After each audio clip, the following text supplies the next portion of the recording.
decides who becomes a part of jazz history and who quietly disappears? Because legacy isn't automatic. We like to talk about jazz as immortal, timeless, eternal. But that's just a comforting myth. The truth is, legacy is constructed. It's funded, it's housed, it's interpreted. And right now, in real time, the legacy of jazz is being shaped in ways that are far more intentional than we might think. Today, on This Week in Jazz, we're looking at three very different forces that are deciding what survives and what gets remembered. First force is money. A major philanthropic investment is putting real, unrestricted dollars into the hands of elder jazz masters.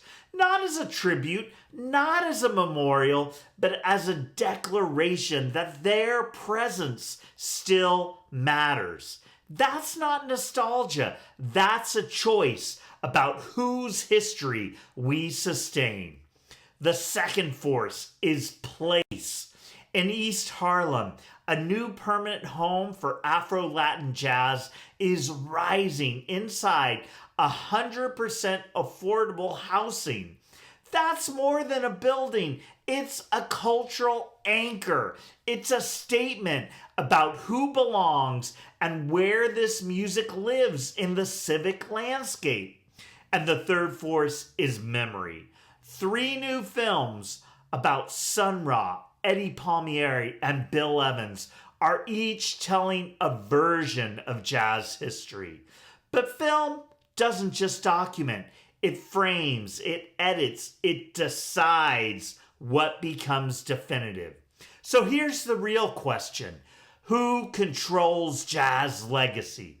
Is it philanthropists, architects, filmmakers, communities, the artists themselves?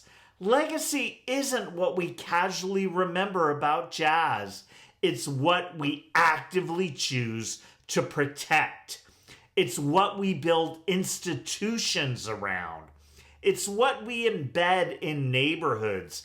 It's what we project onto the screen for the next generation to absorb. This episode isn't just about new funding or a groundbreaking or a few movies. It's about the future of jazz history. Because the story of jazz isn't finished, but the version that survives, that's what's being decided right now. So let's get into it. On February 17th, 2026, the Mellon Foundation and the Jazz Foundation of America announced the second cohort of Jazz Legacy Fellows.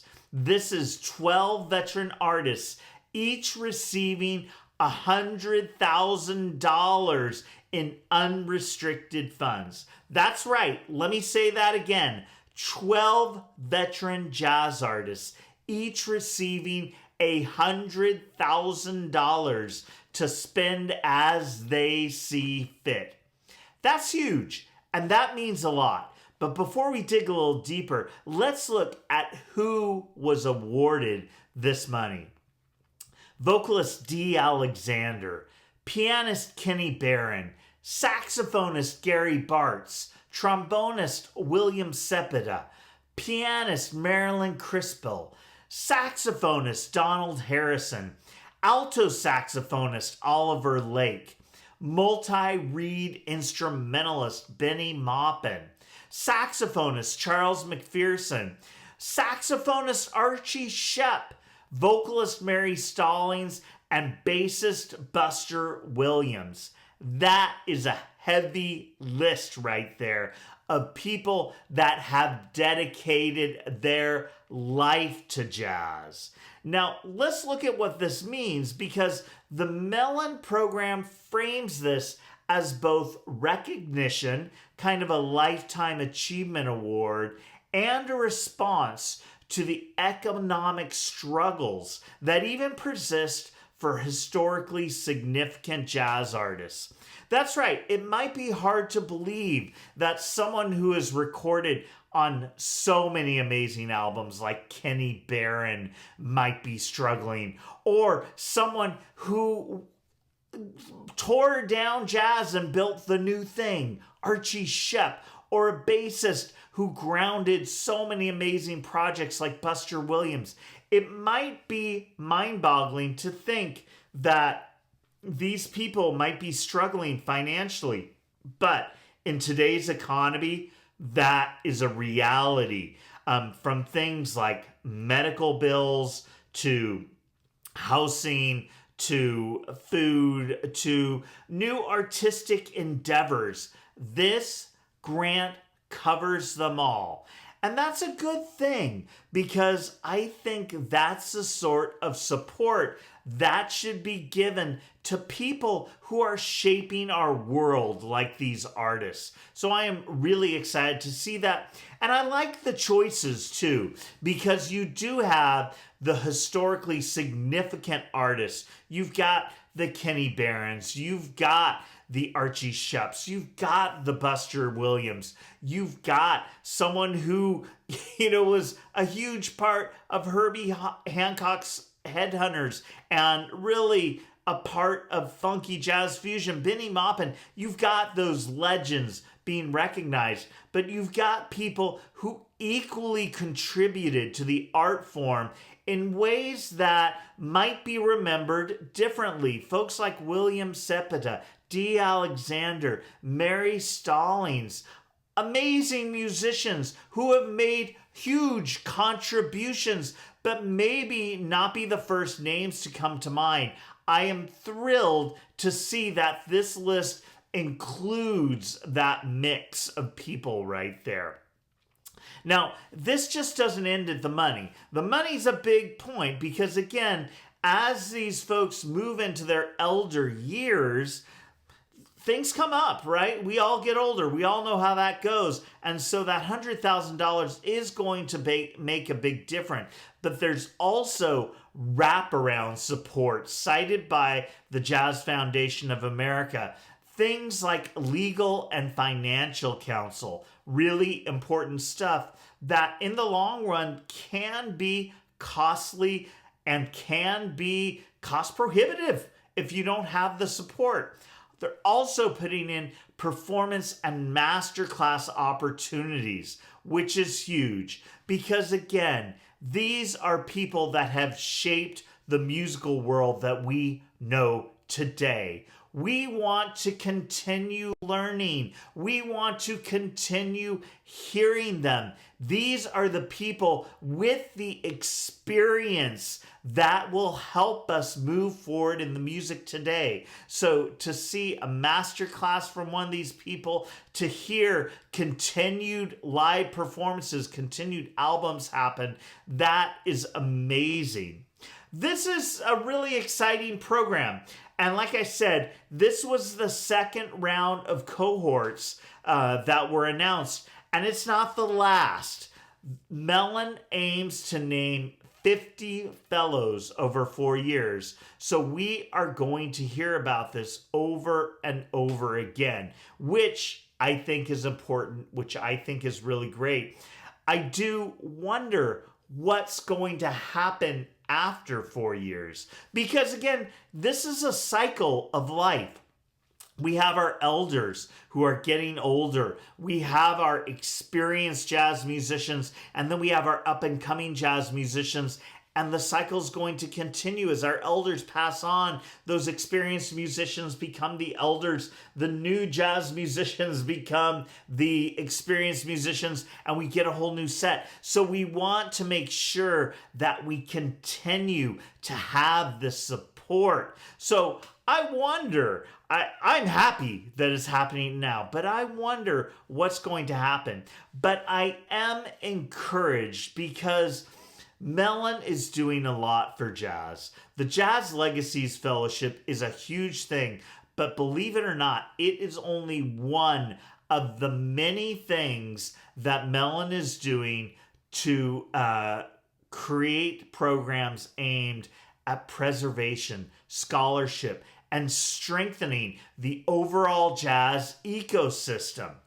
That is amazing. Here's some things that they've done. In addition to the Jazz Legacies Fellowship, they have funded the DC Jazz Festival, aimed at working artists, DC audiences, and the broader touring circuit who can all benefit from this festival happening. They have funded Art for Art in New York City, which is a vision festival where experimental and avant-garde jazz can be featured, can experiment in multimedia type things with poetry, dance, and visual art. That is not something that would happen without the funding. They fund the 369th Experience. This is a performance and education initiative connecting the legendary Harlem Hellfighters band and their history to young musicians, training a whole new generation.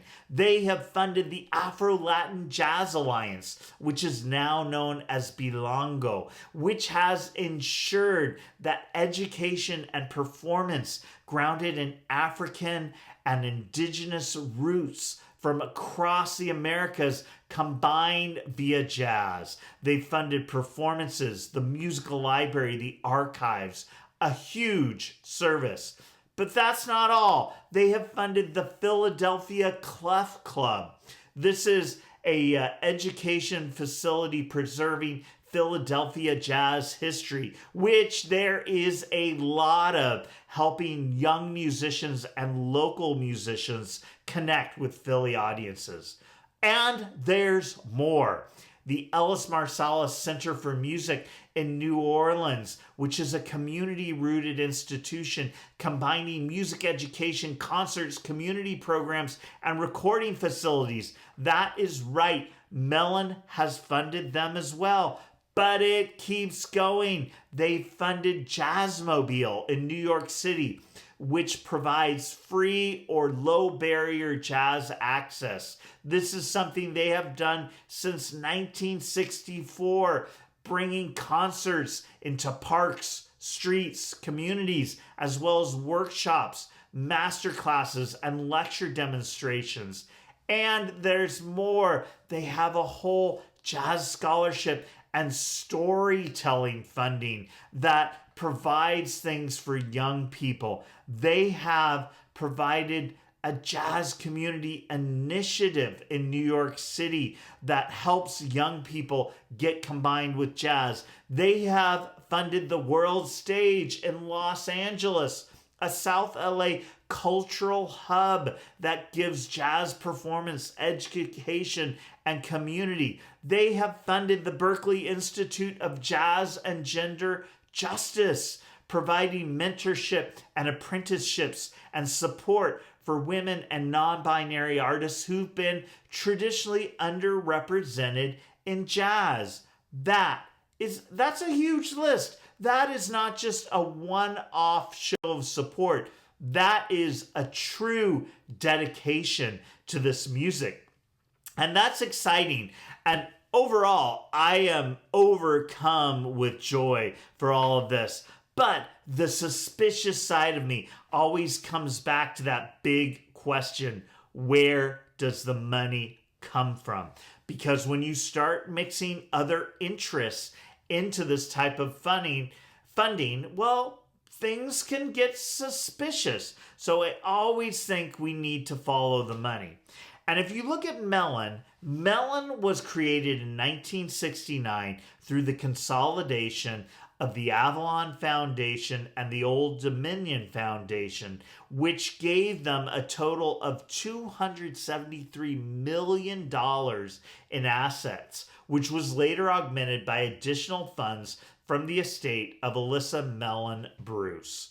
So that means they are starting with a big chunk of money, and now they are using that as an endowment, which means they are investing that money to constantly fund grant making forever. Mellon reported that at the end of 2024, that endowment was worth $7.7 billion. That is a lot of money.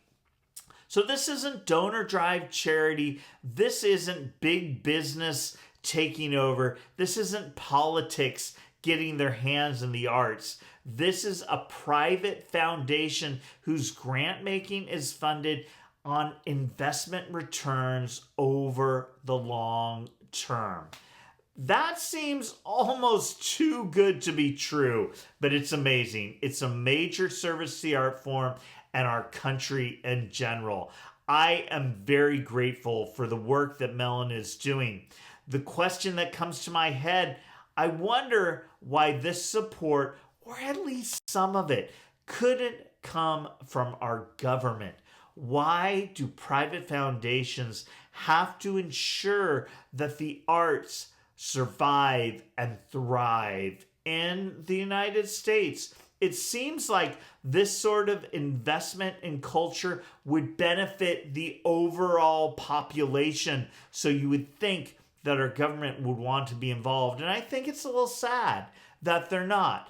But I am really grateful that Mellon is taking that over and making sure that jazz is growing, living, and thriving. Speaking of jazz living and thriving, our second story today talks about Belongó breaking new ground on a building that will house the Afro Latin Jazz Orchestra and so much more. This is going to be a community called Timbale Terrace. It's going to be a 20-story, 100% affordable, mixed-use project in East Harlem that will create 341 affordable homes. That is amazing service to the community, but it doesn't stop there. Within that building, the development is going to include Casa Belongó, which is described by New York City as a 20,000 square foot community arts center and a permanent home for Belongó, which was known before as the Afro Latin Jazz Alliance. This is pretty cool for so many reasons. It's already broken ground. It's happening. This is real. In fact, it just broke ground this month in February, and we are going to see this soon. This is an example of an ecosystem approach to the arts and culture. This is a purpose-built cultural anchor embedded in affordable housing. That does not just build an expensive concert hall that, people with money can come to and be entertained. This is a long-term community footprint that is going to change the culture in that community. This is amazing. This is going to be located at Park Avenue at East 118th Street in East Harlem. This is being funded from a couple of different spaces. I was just talking a minute ago about how government should be funding a lot of the support for jazz. Well, I am thrilled to see that New York City is putting in a lot of this money. Way to go, New York. Not only a space where jazz has thrived for many, many years, but a place that understands the importance of that art form. That's amazing. So the Belongó is getting the money for this venue from New York City Capital, New York State Capital, and private philanthropy. All right, so this is a ton of money, and a big chunk of it is coming from the New York City and state. The private funders, it's a long list. Everyone from the Arnold Foundation, Bloomberg Philanthropies, Charles and Lucille King Family Foundation, to the Rockefeller Brothers Fund, and more. This is a huge effort that is bringing all these together to make this happen. Now, I feel really good about the money that's coming in, but this is something we should watch because, as I mentioned earlier, when politics start playing with money for the arts, when wealth and power comes into creating structures for the arts, everything in theory could be fine, but it often starts to smell funny. This does not at this point, but I think it's something that we should be aware of and we should be keeping our eye on. Now, let's talk about what is going to be on site right there. Like I said, 341 affordable homes. 243 of those are going to be for households who earn less than 70% of the annual median income of New York, and 2/3 affordable below 50% of the annual median income. This is big. It's not cheap to live in New York City. It's a very expensive place to live. This is not artist exclusive, but I would imagine that this would open the door to a lot of artists who might not have the funding to live within New York City proper. So this is really exciting. There's going to be 97 homes reserved for formerly homeless New Yorkers. That's powerful.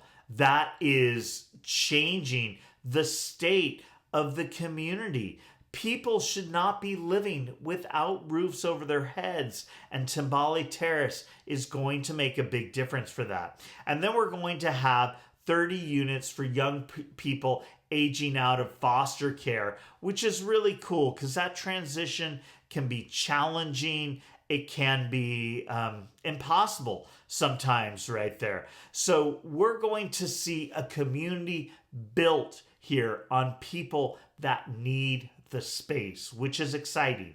But again, that's not all, because this is going to be a home for music. This is going to include a flexible state-of-the-art performance hall that will seat 300 plus guests there. That is amazing. And I am so thrilled that the Afro Latin Jazz Orchestra, that has been led by the great pianist, composer, and I would say visionary, Arturo O'Farrell, for a long time, that this groundbreaking orchestra, which not only carries on a vital tradition, but breaks new ground, explores new territory all the time. They have a home where they can put on concerts, rehearse, and continue pushing the music forward. That's amazing. I mean, that's right on par with what we might think of for the Jazz at Lincoln Center Orchestra or the SF Jazz Collective. This is an orchestra that deserves that space and is getting it. Now, I mentioned a minute ago, there is something off-putting a little bit, though, about a state-of-the-art hall that is only for people who can afford to go there, right? The tickets are very expensive. You've got to have the money to appreciate the art. But Belongó is all over that and realizes that that is not the way that art should interact with community. So they're going to have a public balcony that will be intended for socializing and enjoying performances free of charge. That is incredible. So you might not get the best seat in the house. You can still hear the music, be part of that cultural experience, which is way more important than the tickets that cost hundreds of dollars. Amazing, great stuff. It's also going to have a cafe/jazz club called Chico's Corner, which I'm sure is named after the legendary Chico O'Farrell, who was an important musician, composer, and band leader from Cuba and the United States. It's great to see his legacy being preserved there. They're going to have music classrooms, a community workspace that can be used for Belongó's projects, but also for public groups that want to come in and use these. That's incredible. Again, it seems to me that Belongó's not thinking about building something and closing all the doors around them. They're thinking about building things that invite people in. That is what the music needs. This is going to have rehearsal spaces, classrooms, meeting spaces, cafe, the performance hall, and so much more. And at the center of this, like I was saying, this is the home base for the Afro Latin Jazz Orchestra, which is much needed, much deserved, as well as their youth orchestra, the Fat Cats Youth Orchestra. Very cool to see this happening. In addition to the Fat Cats Youth Orchestra, it'll house a number of education initiatives that Belongó is taking on, like the Belongó Music Academy, which provides music education and support for children from kindergarten to senior and high school, and the Global Rhythms in Our Tribe program. They're also going to have adult education, intergenerational ensembles, dance and exercise classes, and other community initiatives. This is really powerful. A couple of weeks ago, we talked about affordable housing that was being built for artists in San Francisco, and this was associated with SF Jazz. That had a community foundation to it, and this feels like the same thing, maybe even broader.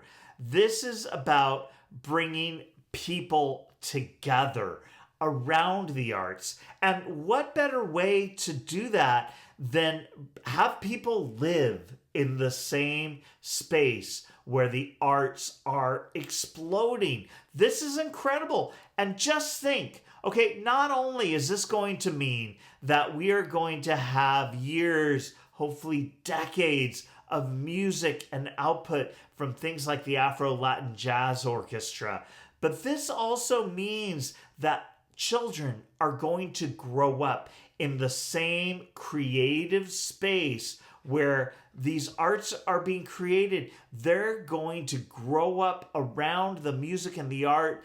The inspiration is going to be an everyday thing for them. Music is going to be an everyday thing, and not Spotify music or something like that.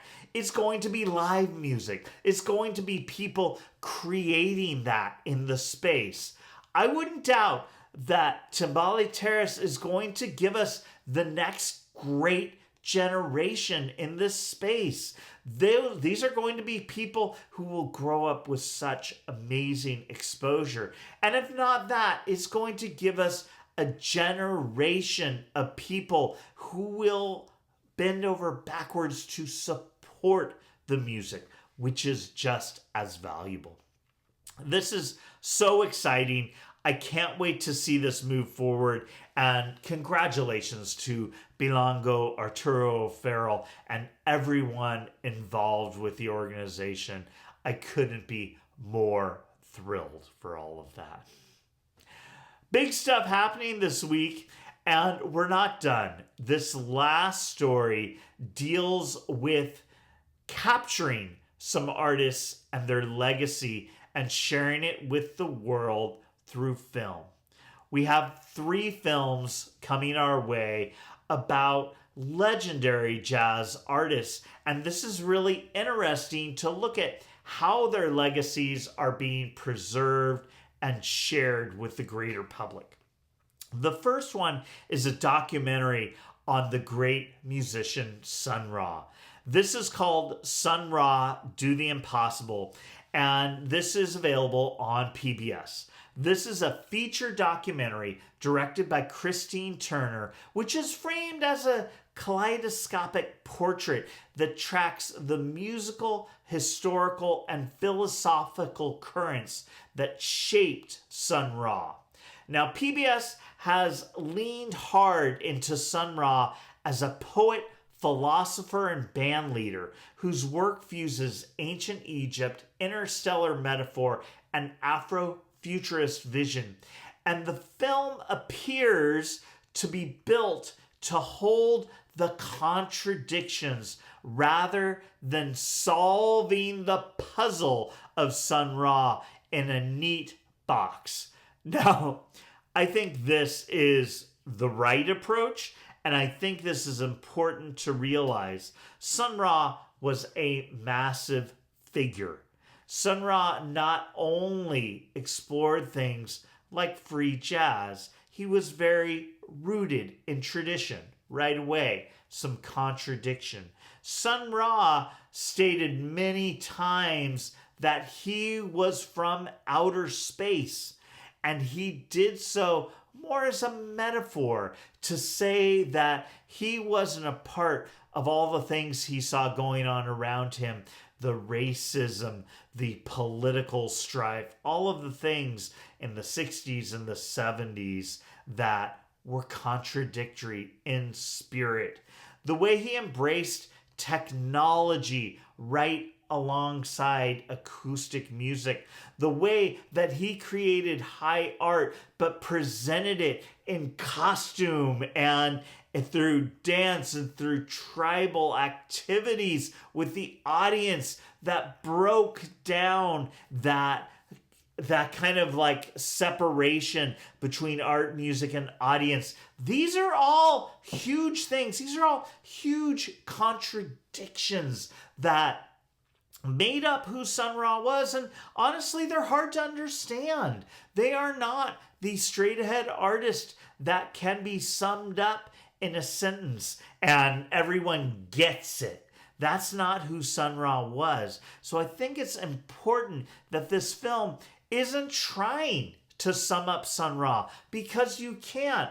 I think you need to take a chunk of what Sun Ra was and share that with the world and be honest that this is just too big. He was, as an artist, as a human, as a cultural figure, he was too big for a standard birth to death bio. And that's why the film is taking more of a kind of fractured approach that really mirrors who Sun Ra was.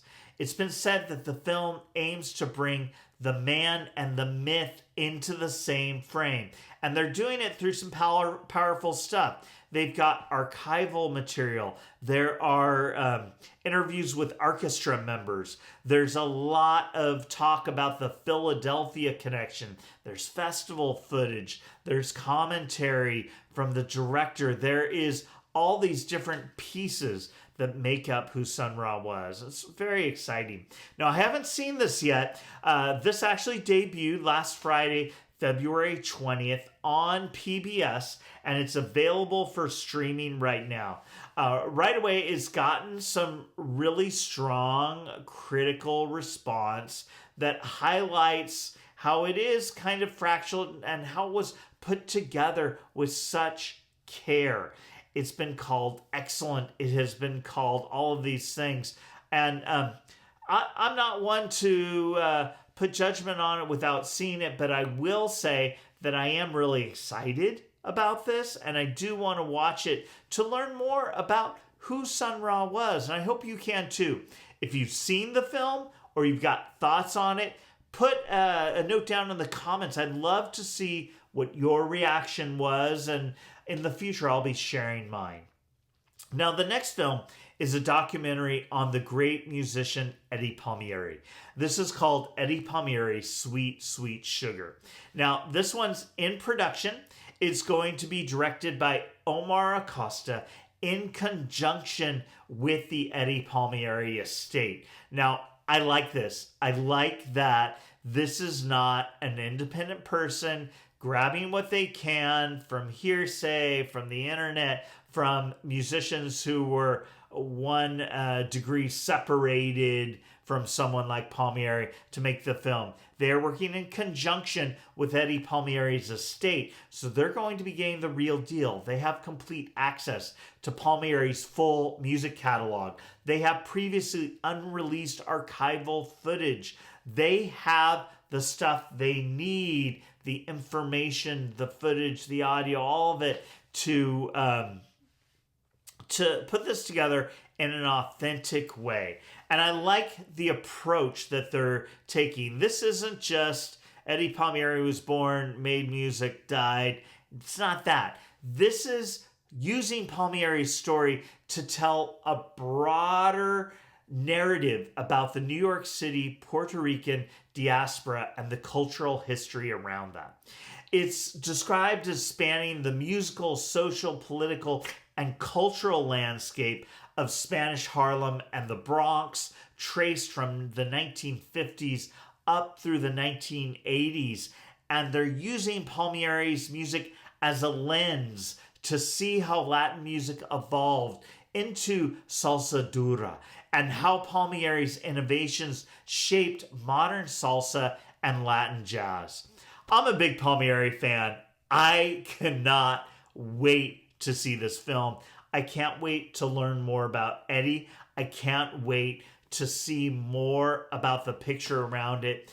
Now, of course, there's no release date yet because this is in production right now. We don't know where it's going to be filmed. We don't know how we're going to see this, but we do know that there are a lot of people besides myself that are very excited about this, and it's going to happen.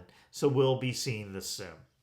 Now, the third film is about the great pianist Bill Evans, another one of my favorites. This is a film called Everybody Digs Bill Evans, but it's a little bit different because the last two films I talked about were documentaries.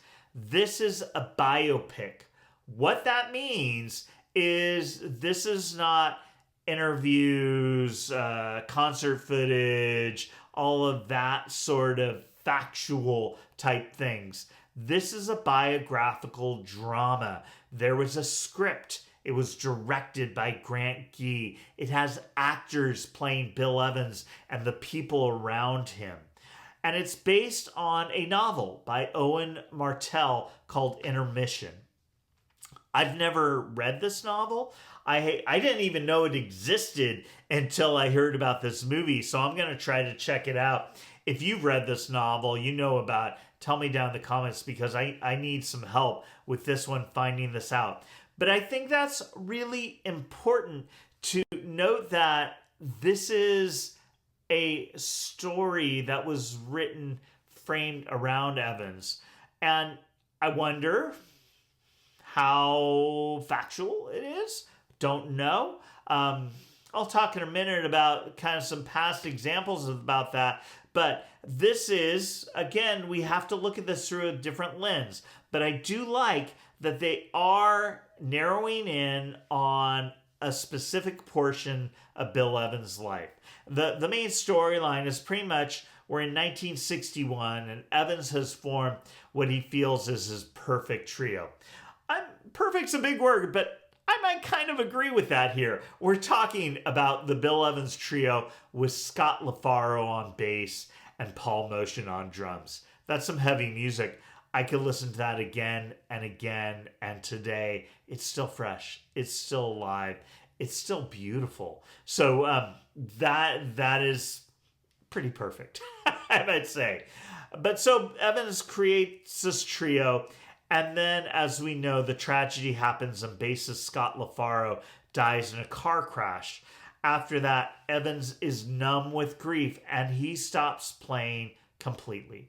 So this film isn't really about Evans and his musical innovations or his approach to jazz or anything like that. This is a film that is wrapped around kind of Evans and his grief and the psychology around that. So it deals with the grief, creative silence, addiction, and family tension.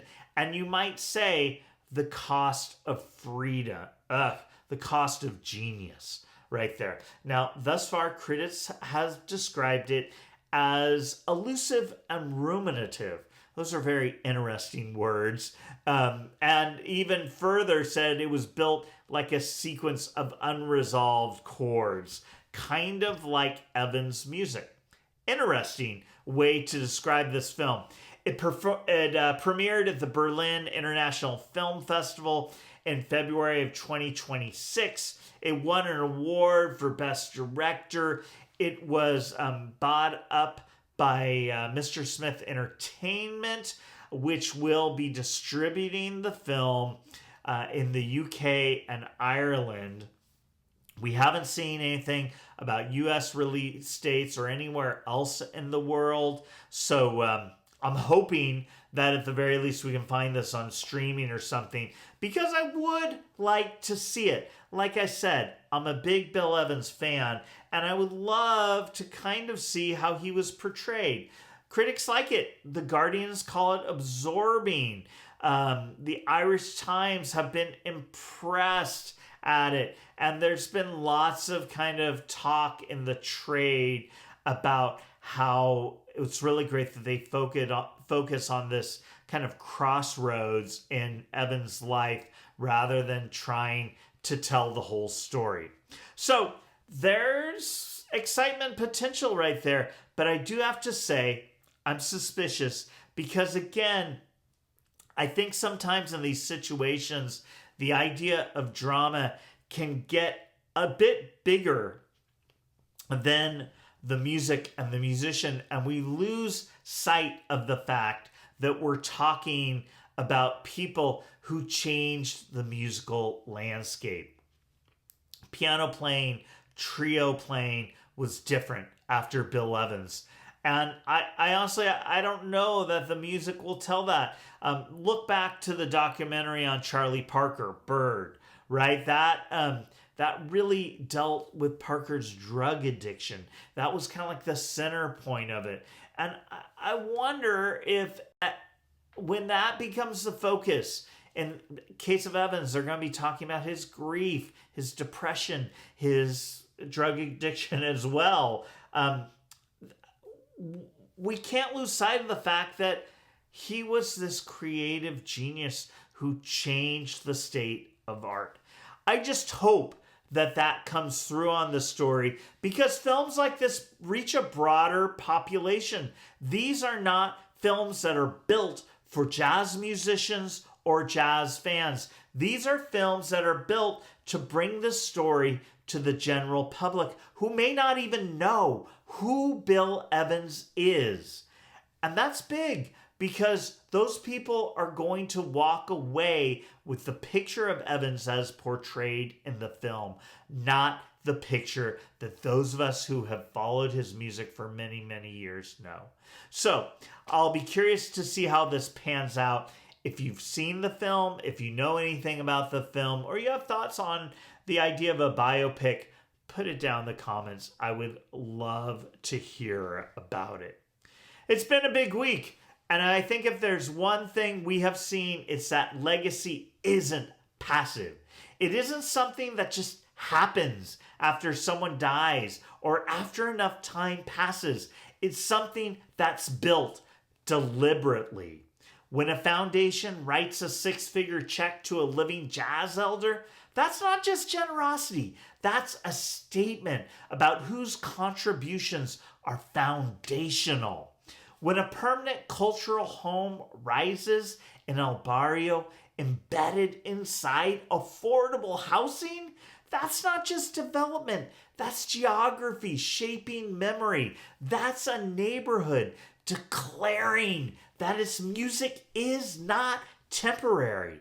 And when filmmakers choose how to frame Sun Ra's cosmology, Eddie Palmieri's cultural revolution, or Bill Evans' inner struggle, they're not just documenting. They're deciding what future audiences will think what jazz was. Money shapes legacy. Place anchors legacy. Film interprets legacy. And none of that is neutral. The version of jazz that survives, the one that gets taught, streamed, screened, funded, and housed, is the one that enough people decide is worth sustaining.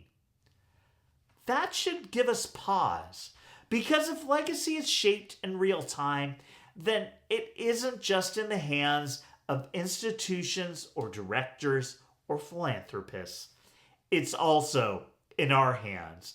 And we need to question, how are we supporting the music? What do we show up for? What do we teach? What do we pass on? We have a part in this. Jazz has always been forward-looking, restless, searching, but legacy asks a quieter question. What endures? And this week, if we have learned anything, it's this. Jazz isn't fading into history. It's being actively constructed.